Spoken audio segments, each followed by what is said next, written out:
Personas que son esponjas emocionales, que absorben las opiniones que los demás le dan.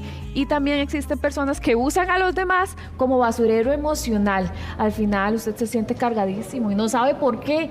Está con nosotros la psicóloga Sirey Oviedo para hablar con nosotros de este tema y también para poder responder todas sus preguntas a través del Facebook Live. ¿Cómo amaneció? Muy bien, por dicha, buen día. Bienvenida. Hablemos de cuando alguien descarga sus emociones sobre otra persona. ¿Cómo puede esa persona que está recibiendo toda esa información darse cuenta de que es más de lo que puede sostener? Sí, ahí es súper importante poder distinguir cuando nos empezamos a sentir cargados, ¿verdad? Como esa sesión de presión, de pronto nos genera estrés también lo que nos está contando la persona. A nivel fisiológico también podemos llegar a tener ciertas señales en nuestro cuerpo, nos empezamos a enfermar más o nos da dolor de cabeza justo después de conversar con esa persona, ¿verdad? Es esa sensación como de drenados. Quedamos drenados. Y ahora, ¿cómo se puede distinguir entre una opinión que puede tener una persona sobre una situación de uno, y una instrucción que es, bueno, tiene que hacer esto? ¿Cómo hacemos esa distinción? Hay que entender algo muy importante. Lo que una persona diga tiene que ver con su mapa emocional, o sea, lo que está hablando tiene que ver con esa misma persona. Entonces, aprender a distinguir eso, no necesariamente lo que el otro nos dice es una obligación de algo que tenemos que hacer nosotros, ¿verdad? Entonces, empezando por ahí, distinguiendo que lo que el otro dice tiene que ver con su mundo emocional, con su experiencia y con su vida. ¿Cómo hacemos? Porque hay comentarios que pueden llegar a afectar la forma en cómo nosotros nos vemos. La opinión de una persona, uno dice, ay, ¿será que es cierto? ¿Será que esto es real? ¿Cómo podemos hacer esa distinción? Ok, en primer lugar, bueno, como les decía, preguntándonos también, ok, esto que me acaba de decir esta persona realmente me hizo sentir mal, reconociéndolo, porque tenemos que reconocer en primer lugar que lo que nos están diciendo nos afecta, pero también diciendo, ok, esto tiene que ver conmigo o más tiene que ver con la otra persona, ¿verdad? Entonces también haciendo esa distinción, pudiendo distinguir entre, ok, si lo que me está diciendo no lo voy a tomar como una verdad absoluta, sino como una opinión, como un punto de vista. ¿Y qué pasa cuando las expectativas familiares se convierten casi como en una obligación que uno siente que tiene que cumplir? ¿Cómo se puede lidiar con eso? Ok, no hay que pensar que lo que se hereda es una obligación que tenemos que seguir cumpliendo. También tenemos el derecho como a filtrar y decidir si eso, pues esa expectativa que se nos está poniendo encima es algo que necesitamos seguir manteniendo o de pronto tal vez ya me está haciendo daño y es el momento más bien de cortar con eso. Entonces hay que poder también distinguirlo y eso no significa que seamos unos traidores, que seamos mal, sino que estamos velando por nuestro propio bienestar. ¿Cómo se pueden poner esos límites a nivel familiar cuando una persona pues no quiere como seguir la instrucción de cómo debería organizar la vida sin dañar la relación familiar? Porque al final hay amor. Claro, por supuesto. Algo que a mí me gusta mucho, una frase que dice, te pongo límites no porque no te quiera, sino porque te quiero conmigo, pero sin que me lastimes.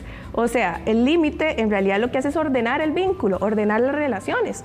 Si yo quiero estar bien con esa persona, tengo que delimitar hasta dónde y cómo también quiero que se relacione conmigo desde el respeto.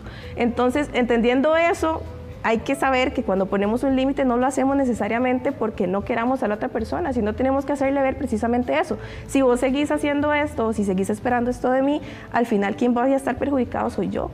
Entonces hay que hablar también de lo que nos pasa y de lo que nos hace sentir.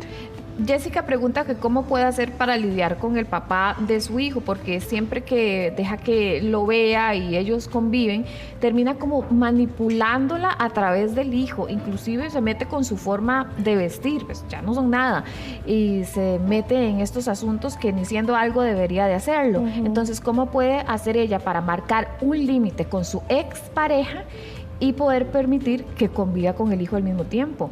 Claro, ahí hay que tener conversaciones difíciles. Muchas veces también le huimos a ellas por miedo al conflicto, pero hay que entender que el conflicto no es malo, el conflicto nos permite precisamente esto, ordenar la relación, ordenar el vínculo.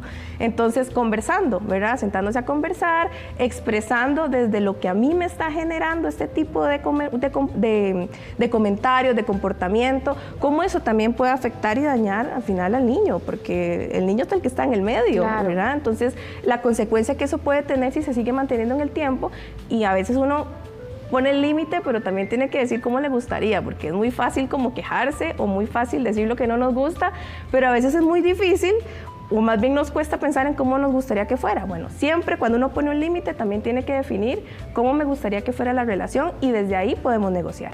¿Cómo podemos darnos cuenta de en qué momento estamos resolviendo problemas que ni siquiera nos pertenecen, ni siquiera los podemos resolver y estamos llenándonos de eso? ¿Cómo podemos marcar un límite? Ok, hay dos sensaciones que van a pasarnos, la frustración y puede ser que sintamos ansiedad.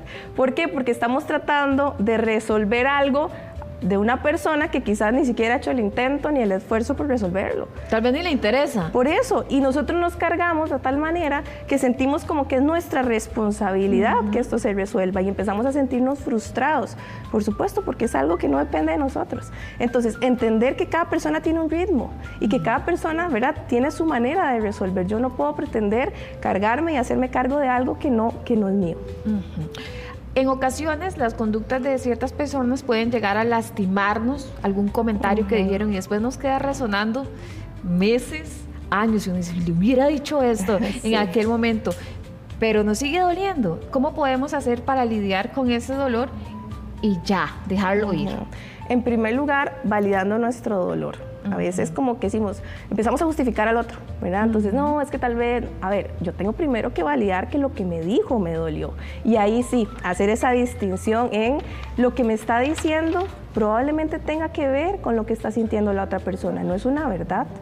Entonces, siempre que estemos desde la conciencia va a ser mucho más sencillo poder acomodar, ¿verdad?, en qué lugar pongo, si hago esto mío o digo, no, esto no me pertenece. Hay algo muy cultural nuestro que nos cuesta tanto decir que no, casi siempre queremos decir que sí, quedar bien. ¿Cómo podemos hacer para poner límites concretos y no estar disponibles todo el tiempo porque nos sobrecargamos? Claro. Empezando con algo tan simple como, bueno, como decía, validar que la situación me está cargando, ¿verdad? Y darme yo el espacio y el tiempo para respirar, ¿verdad? Poder respirar, poder, ¿verdad?, como tomar un espacio para conectar con lo que realmente me está ocurriendo. Y después empezar a delimitar y después empezar a buscar opciones. Por ejemplo, no responder tan rápido. A veces es como que tengo que estar disponible 100%, entonces tengo que responder inmediatamente. O definir más bien tiempos en los que pueda responder ese tipo de conversaciones difíciles.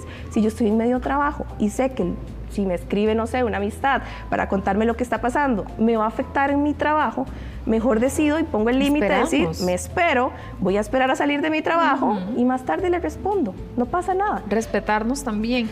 Ahora, ¿cómo podemos manejar la presión interna con la que a veces lidiamos al estar comparándonos con otras personas, con la vida de otras personas, inclusive a través de las redes sociales? Compararse es algo totalmente humano, o sea, es imposible no compararse en algún momento. Aquí el problema es cuando se vuelve algo constante en mí y me olvido de mi propio proceso. Me olvido que yo tengo mis tiempos. Yo siempre explico que está el tiempo cronológico que todos conocemos, 24 horas al día, ¿verdad?, 365 días al año, y está el tiempo personal. A veces hay momentos donde un minuto parece una eternidad, ¿verdad? Nuestros procesos internos son en nuestro tiempo.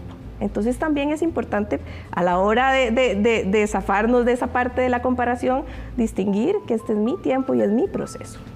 Muchísimas gracias por todas sus recomendaciones, muy amable. Con muchísimas gracias.